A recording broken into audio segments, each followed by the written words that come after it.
Makmur ini, atau saya menyebutnya Mang Makmur, saya sejak kecil bersama beliau sampai tumbuh dewasa. Selisihnya saya cukup jauh ya, 15 tahun. Saya kecil bersama kakek sama-sama, dan memang sosok beliau kalau diringkas ya, beliau ini bukan seorang dai saja, tapi seorang pemimpin, seorang ayah. Bukan ayah bagi anak-anaknya saja, tapi ayah bagi murid-murid pengajiannya, teman bagi seperjuangan, dan guru bagi banyak orang. Jadi pemimpin yang melekat sebagai ayah itu tidak mudah, dan sama-sama ada melekat pada diri. Ketika saya diminta berbicara di sini, mereka Suman yang paling banyak hidup bersama beliau, terutama dalam perjalanan dakwah. Kalau bicara buku tentang Ustadz Makmur, ini versi istrinya yang menulis, luar biasa. Sebetulnya kalau ditulis lagi oleh teman-temannya mungkin jauh lebih tebal dari ini, karena kisah perjalanan beliau lebih banyak hidup mungkin di luar rumah, jadi ceritanya lebih panjang lagi. Mudah-mudahan ini amal soleh buat beliau dan anak-anaknya. Beliau dulu aktivis PI, saya juga di PI, jauh setelah beliau. PI ini pelajar Islam Indonesia, ini semacam underbone-nya Mas Umi. Jadi beliau ini murid dari keluarga besar Mas Umi, Pak Natsir dan segalanya, Ustadz Nurdin, Pak Hasan, dan murid-muridnya. Jadi kalau bicara keindonesiaan beliau, ya pendiri Republik ini ya para ulama, di antaranya para pimpinan ormas yang merumuskan Pancasila itu, yang memperkuat NKRI ini ya para ulama dan para pahlawan bangsa ini. Kemudian mungkin Ustadz Makmur ini tidak banyak orang kenal, atau sebagian hanya yang kenal, karena memang beliau ini kerja dalam kesunyian. Tadi Kang Suman juga luar biasa menyampaikan, beliau selalu jadi wakil, tapi yang mengangkat ketuanya wakil. Karena dalam kepemimpinan Islam ini memang tidak ada kesan atasan bawahan. Jadi Kang Suman dengan Ustadz Makmur ini sebagai muassis atau dakwah yang merintis dakwah awal PKS di Jawa Barat. Bahkan buku ini juga sosoknya disebut sosok dai. Istrinya tidak melihat sisi sosok politisi, tapi sisi dai.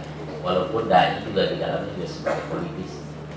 Dai itu artinya mengajak, bukan memerintah, tapi mengajak kepada kebaikan. Para hadirin yang berbahagia, saya banyak berikan catatan-catatan kecil saya di sini, menarik. Masa kecil saya dengan beliau bersama kakek, saya kakek kalau beliau buat kesan-kesan menarik banyaklah indahnya. Saya jauh di bawah beliau hampir belasan tahun. Jadi ketika kakek kecil bangun subuh itu di rumah kakek itu banyak ponakan, cucu banyak yang tinggal, mungkin ada hampir 40 atau 50. Jadi sepupu-sepupunya kalau bangun subuh tuh kakek saya dibangun serempak, yang susah bangun diguyur air, gitu kan, dibangun subuh.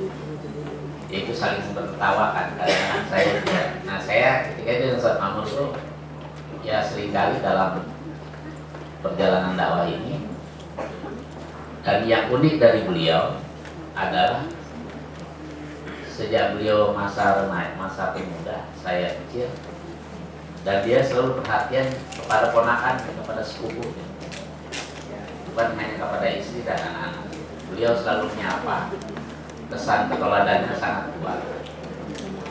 Dan memang orangnya tidak banyak bicara, tapi kalau bicara memang sangat kuat pesan yang disampaikan oleh beliau. Memang ini tokoh PKS, pendiri PKS, termasuk deretan para pendiri PKS, tapi tidak populer. Memang calon-calon pahlawan itu biasanya kerja dalam kesunyian, kerja dalam kesendirian. Setelah meninggal baru dicari-cari orang. Maka muncullah sosok beliau. Catatan-catatan kecil yang saya di sini yang menarik itu, beliau memang berlatar belakang Persis. Ini ormas Islam di Jawa Barat. Persatuan Islam, pendirinya Hasan. Saya sempat sekolah kecil di Persis, SD di Persis, kemudian kakek meninggal, saya ditarik lagi oleh ayah saya ke Jakarta. Di Jakarta saya bergaul dengan lingkungan Nahdien, lingkungan PUI, Persatuan Umat Islam, yang kultur rudiahnya hampir sama dengan Nahdien. Jadi sebenarnya saya dan Ustaz Makmur punya latar belakang keagamaan yang di situ keagamaan yang ikhtilaf ya. Keluarga saya, ayah berlatar belakang Ubudiyah PUI, Ustaz Makmur Persis, tapi hubungan kami keluarga luar biasa. Sampai saya sering ditanya bagaimana kegiatan PUI, kegiatan ormas, kegiatan dakwah. Padahal beliau latar belakang aktivis Persis. Jadi hubungan Ubudiyah, hubungan ikhtilaf di dalam ibadah tidak ada masalah di keluarga besar. Sampai terus kami dakwah, aktivitas di organisasi, sampai ketika tarbiyah, ketika pengajian dengan Ustaz Hilmi, ketika saya masa SMA, saya ngaji bareng-bareng, beliau udah kuliah, saya SMA, diajak ngaji bareng dengan Ustaz Hilmi, pengajian PKS di awal-awal itu dengan Mang Asep. Tapi saya karena aktif di organisasi jarang hadir ngaji. Ustaz Makmur suka sedikit mengingatkan saya, kok nggak ngaji-ngaji. Mang Asep juga begitu. Kata Ustaz ini biarin aja, jadi saya panggil kecil saya jadi biar aja jadi urusan nanti balik-balik. Saya dengar kuping saya nanti balik lagi.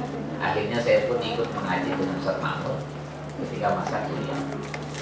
Jadi perhatian beliau sebagai ayah kepada siapapun inilah ciri pemimpin yang menarik. Karena seorang ulama pernah memberikan nasihat, ciri-ciri seorang murabbi itu, seorang pemimpin itu harus ada jiwa kuat sebagai ayah. Bukan hanya kepada ayah biologis, tapi juga dia ayah kepada ayah ideologis. Peran ini mungkin yang jarang ada pada diri. Dan itu ada pada diri Ustaz Makmur.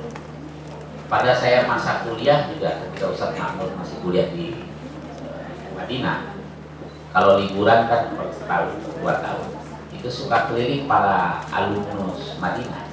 Saya dulu SMA kelas 2. Itu saya merasa bangga ketika keliling Jawa, kunjungan ke tokoh-tokoh Islam. Dulu saya ingat ke Ustaz Nurdin, tokoh Masyumi ya, kan Ustaz Nurdin, Dewan Dakwah.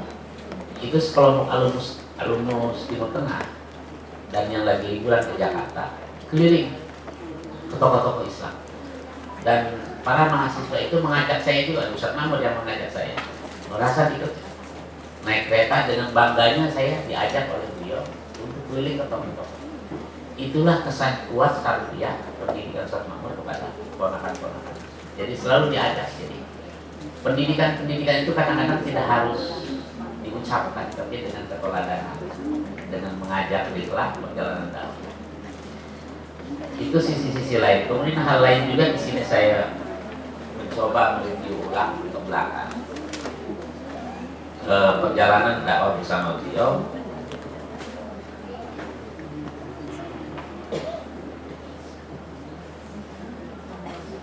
Jadi beliau ini lebih kepada kesan kuat dai daripada sebagai politisi. Ketika saya sering diskusi dengan beliau, saya merasa nyaman ketika diskusi dan beliau selalu menyapa daulan gimana ada persoalan. Ketika menghadapi persoalan pilkada, persoalan dakwah, politik dan lain-lain, selalu diskusi. Walaupun beliau sering memberikan masukan-masukan, walaupun kadang-kadang masukan itu belum tentu ada solusi, tapi setelah ketemu beliau merasa nyaman, seperti ada solusi. Makanya dari kata Ibu Ledia bilang, kalau laporan sama beliau lebih panjang doanya. Ya. Doa itulah yang selain kita ikhtiar di dalam dakwah ini adalah doa itulah yang akan pada akhirnya memberikan solusi. Dan itu kejadian pada akhir berikutnya solusi itu akan ada. Dan yang menarik juga, beliau berlatar belakang Persis, saya Beni, selalu menanyakan sampai di era partai selalu menanyakan bagaimana perkembangan dakwah ini, kumaha Jawa Barat, kumaha sampai gimana Kang Aher perkembangan dakwahnya di Beni, banyak batu, gimana Kang Aher perjuangan sampai Kang Aher dicalonkan jadi gubernur. Pada ketika itu ketika 2008 itu kan ya, calon gubernur itu diantaranya Ustaz Makmur, Kang Surma, Yudi Widiana, Kang Aher itu calon belakangan. Tapi itu ada kebijakan menarik dari Dewan Pimpinan PKS tidak bisa.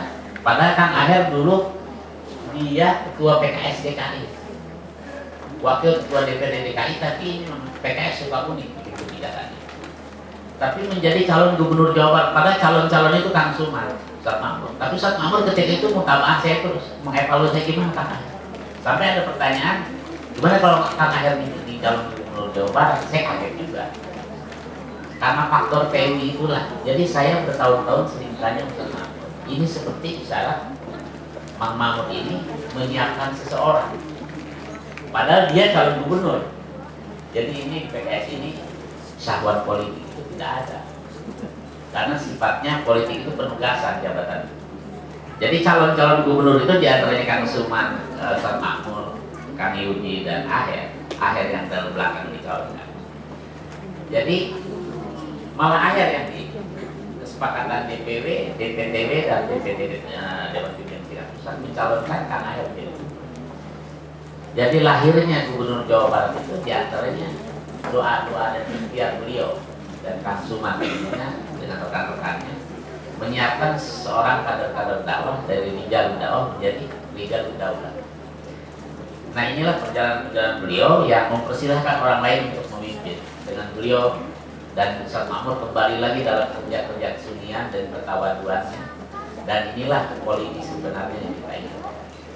Itu mungkin beberapa kata kunci dari saya.